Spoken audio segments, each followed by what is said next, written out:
ద్వంద్వాలు ఉన్నంత వరకు శరీరం కోసము, ప్రపంచం కోసమే ఒకడు బ్రతకాల్సి వస్తుంది. ద్వంద్వాలు అనేటువంటివి నిరంతరము వెంటాడుతూ ఉంటుంది అన్నమాట. ద్వంద్వం జీవితం అంతా ఒకటి కావాలంటే ఈ రెండు లేకుండా పోతే ఒకటవుతుంది.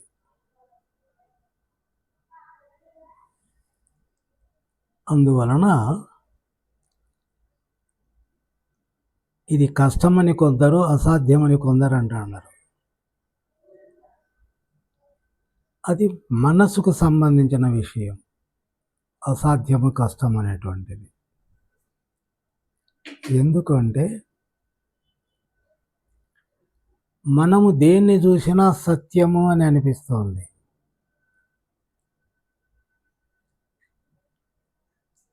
మరి పుట్టకముందు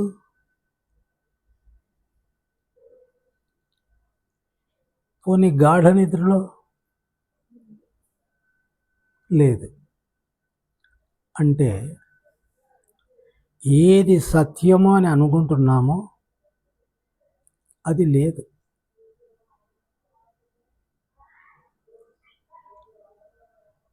ఈ ప్రపంచము, జీవితము సత్యము అని అనుకుంటున్నాము, ఇది లేదు. ఇది లేదు అని తెలిసింది, కానీ ఇది లేదు అని తెలిసినప్పుడు ఇది ఉంది అని మనకు తెలుస్తుంది. ఎందుకంటే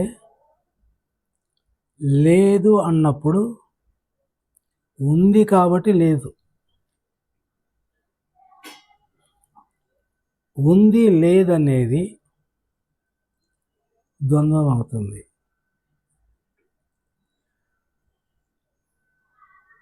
అది చైతన్యం, దైవశక్తి మనల్ని నడిపించేది. అది ఉందా లేదా, ఈ రెండిటికి సంబంధం లేనిది అని అంటే దాన్ని ఉంది అనలేము, లేదు అనలేము. అని అంటే కాలము కానీ, స్థలము కానీ, ద్వంద్వాలు కానీ దేనికి సంబంధం లేకుండా అది అతీతంగా ఉంది. ఆ అతీతమైంది ప్రపంచంలో ఎక్కడుంది? ప్రపంచంలో ఎక్కడ ఉంది? ఎక్కడా లేదు అని అనేది మనసు కదా.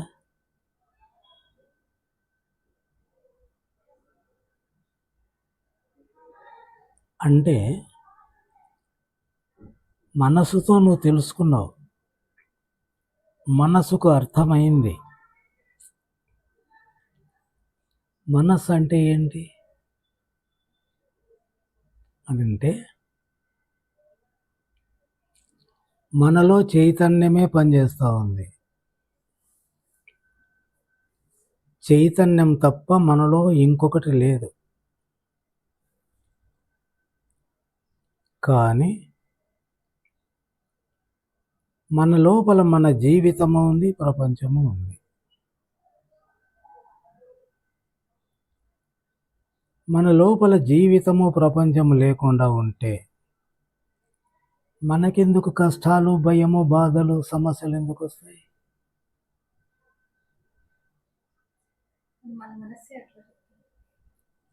మనస్సు బయట ఉందా, లోపల ఉంది?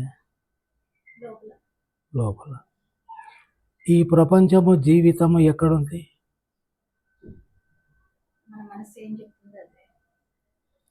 అప్పుడు లోపల ఉన్నట్లే కదా.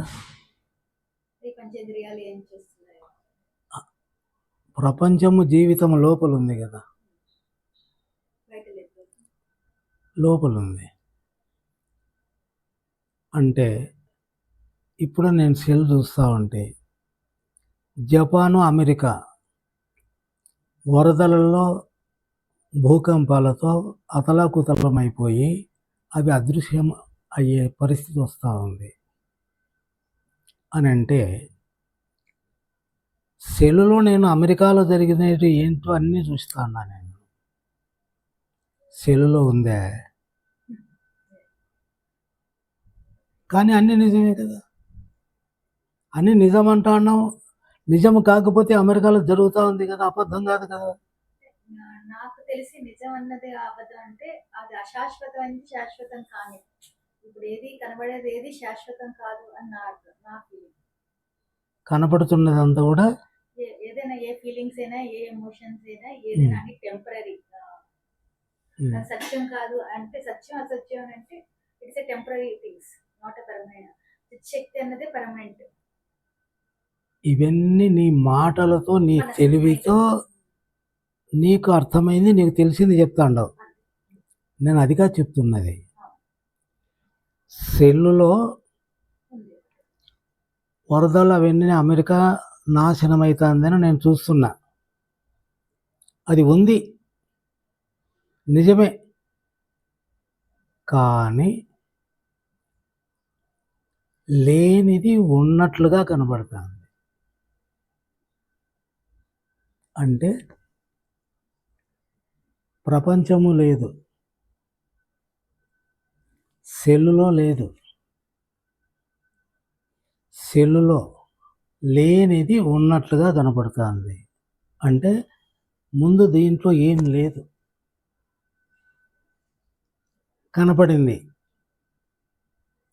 వరదలు భూకంపాలు ఉంది అనుకున్నా. అంటే ఏది ఉంది అనుకుంటున్నామో అది లేకుండా పోతా ఉంది, లేనిది ఉన్నట్లుగా కనబడుతుంది. ఇది బాగా అర్థం కావాలి అంటే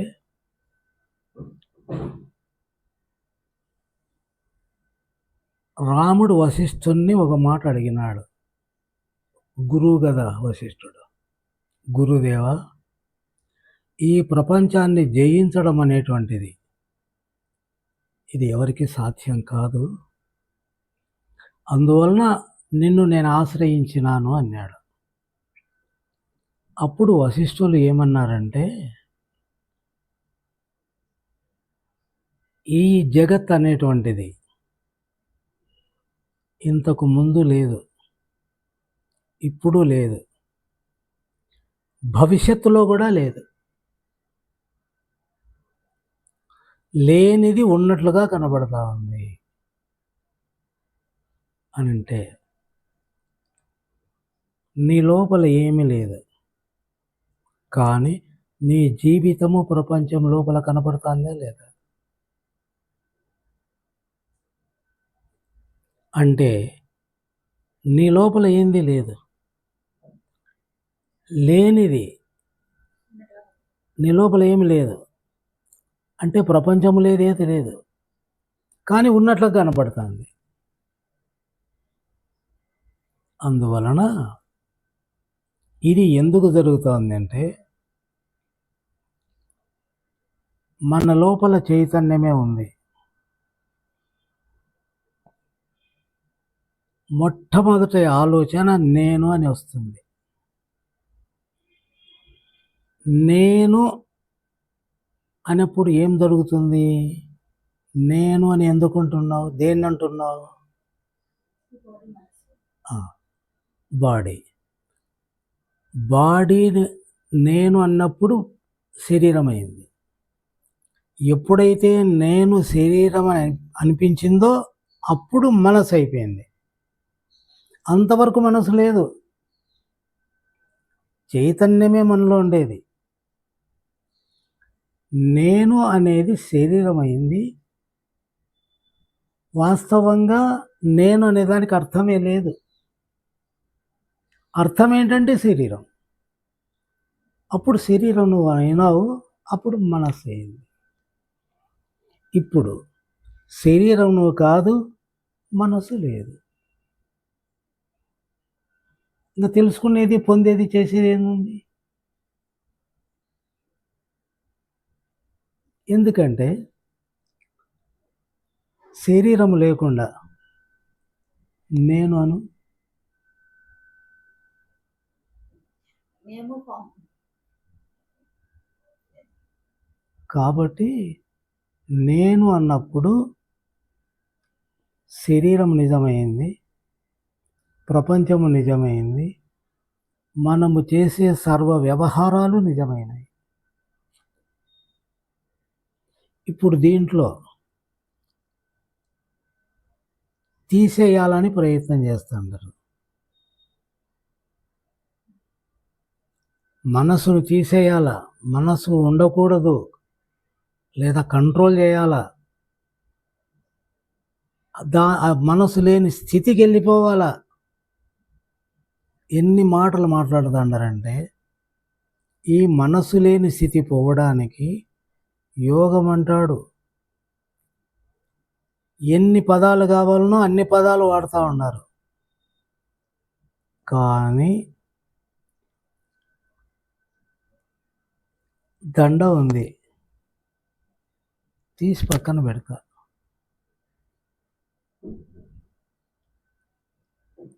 ప్రపంచాన్ని తీసేయాల, ఉంటే కదా తీసేసేది.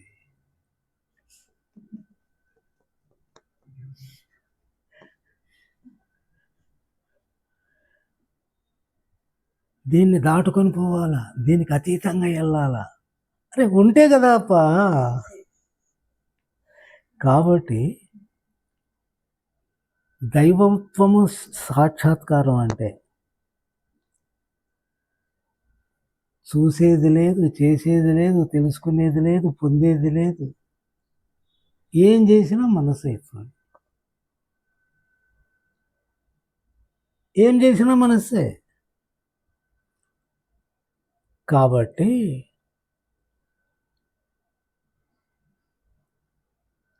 లేనిది ఉన్నట్లు కనబడుతుంది. కాబట్టి అది శరీర భావన ఉన్నందువల్ల లేనిది ఉన్నట్లు కనబడుతూ ఉంది. ఇప్పుడు గాఢంగా నిద్రపోతా ఉండ, ఏది కనపడలేదు. పోనీ మనసు లేకుండా ప్రపంచాన్ని చూడు, మనస్సు లేకుండా ప్రపంచం ఉందా? మనస్సు లేకుండా నీ జీవితం ఉందే అని అంటే మనసే నీ జీవితం, మనసే ప్రపంచం. అంటే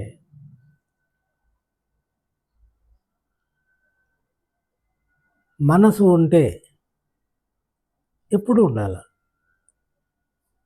ప్రపంచం ఉంటే ఎప్పుడు ఉండాల. కాబట్టి మనసు ఉన్నట్లు కనబడుతుంది, ప్రపంచం ఉన్నట్లుగా కనబడుతుంది. కాబట్టి మనసు లేదు, ప్రపంచం లేదు.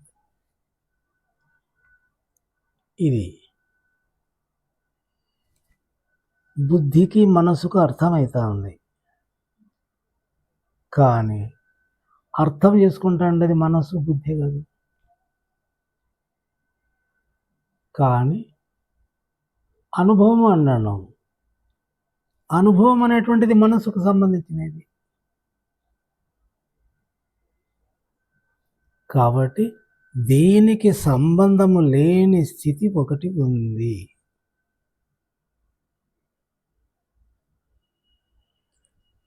అర్థం కావాలి అంటే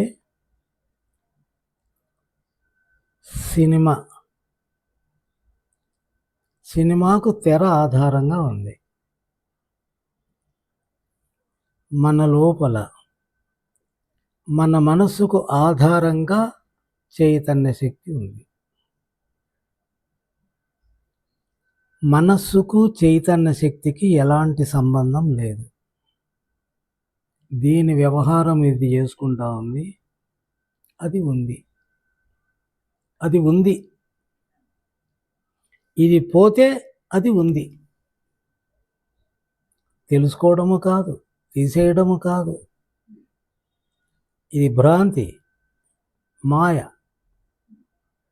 మాయని ఎందుకన్నారు? శరీర భావన వల్ల ఉంది అది. శరీర భావన పోతే అది లేదు ఇంకా. కాబట్టి ఏది ఉందనుకుంటున్నామో అది లేదు. ఏది లేకుండా పోయిందో ఉండేది ఉంది. అంతే. నువ్వు దేవుడను, గురువను, శాశ్వతమను, సత్యమను అవన్నీ మాటలే, మనసే కానే కాదు. ఏది ఉందంటున్నామో అది శాశ్వతంగా లేదు. ఏది మిగిలి ఉందో అది శాశ్వతంగా ఉంది.